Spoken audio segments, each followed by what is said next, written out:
G'day, welcome back to Chess with Chris.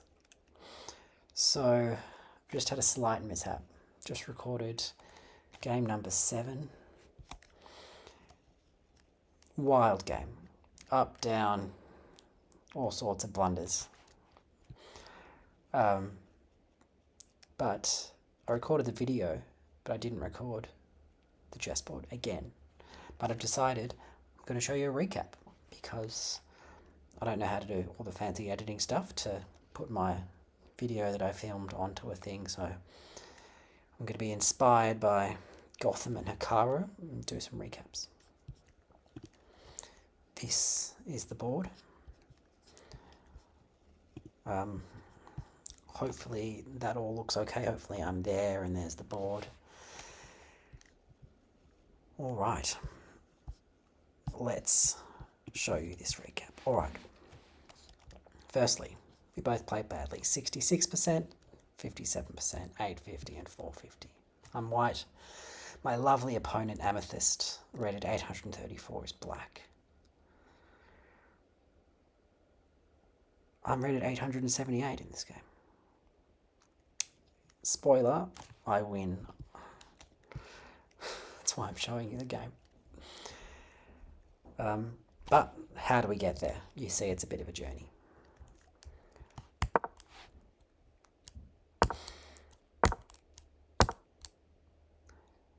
London. All of this is standard stuff. But I'll tell you through my thinking. Okay, this move, the queen here, I don't see very often. I'm a bit worried about it coming here. So I block there. This I'm not so sure about. So I just do small developing moves. Then I castle. Then I'm worried about an attack here. So I give space for my bishop. Then I'm happy about this, I just take it. Then I don't want to take this. Actually, so my move here, the reason I didn't go here was because I was seeing this and moving back here, then getting forked. So I was able to think far enough to that fork. That's why I moved my bishop here. So they move the pawn forward, and I move back here. I move back here because I'm eyeing this pawn. I'm getting quite excited. I was also aware that this pawn was free. Wait, no, that's the next move. But they reckon putting my knight there was beautiful. It's just a nice bastion, I think they call it, for the knight. But I was too greedy, wanting to take this pawn later. Now, I didn't recognise that this wasn't a good move. I was worried about them sacking their bishop here.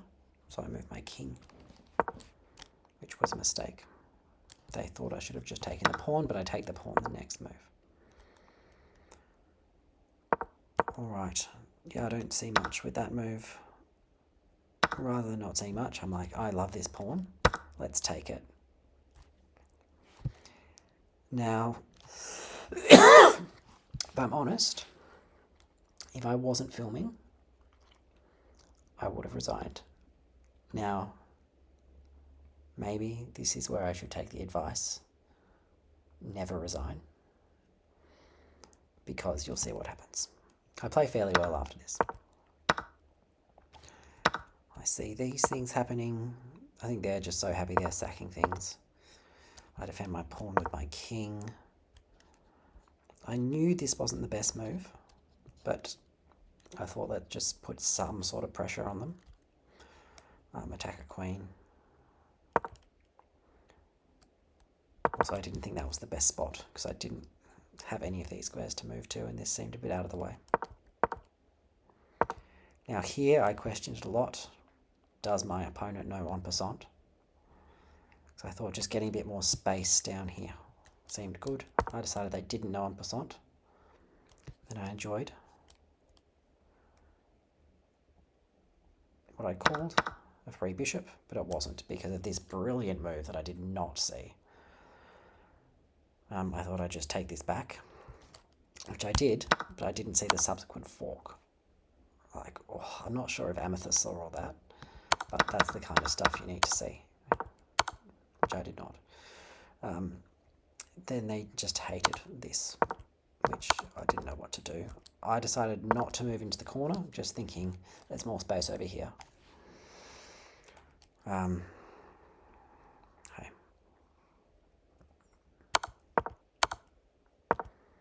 Then I'm just getting chased, and then this was a mistake because they hang this bishop, and I took it.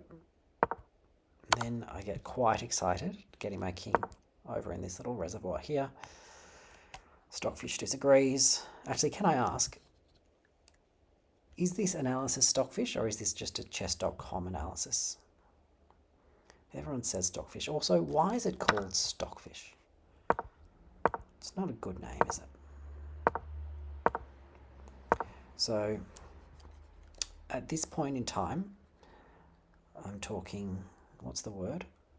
I thought I could just surround my king with pieces and maybe not get checkmated. So I start throwing in some checks. Check, check. Then at this point, I get excited and I'm like, can I chase this king down to this square and then fork the queen and the king? At this point, I'm sort of a bit up and about.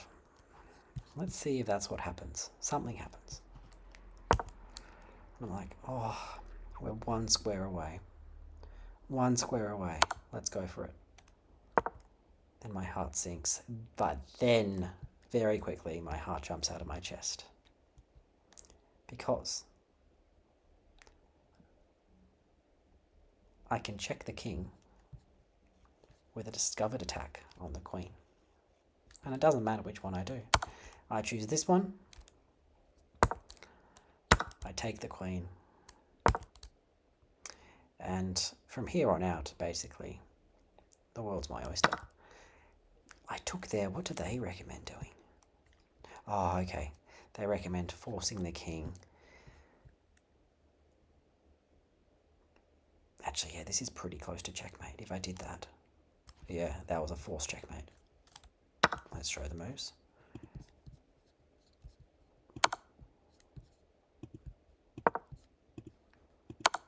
Yeah, that's checkmate. Is it? No. That's checkmate. Anyway, I didn't do that. I went there, and I eventually saw this nice checkmate sort of pattern. Using these two bishops, I was going to go there. They were... Actually, no, they had to go there. And I was going to go there. They had to go there. I was going to go there. Anyway, that didn't happen. At this point, Amethyst, P1, resigned. And I won. So after this game, actually was it? I think after this game I made 78. Before this game I was 840 elo. So I gained a bunch of elo. And I'll see you in the next game.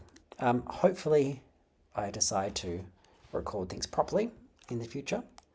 But if I don't, I'll just do a recap. Let me know, is this how I should do a recap, or should I try and hide things so there's a bit more of a surprise? But I think people at our level, you see lines go up and down, you don't actually know what's going to happen in a game. Anyway, let me know. I will see you in the next video. Cheers.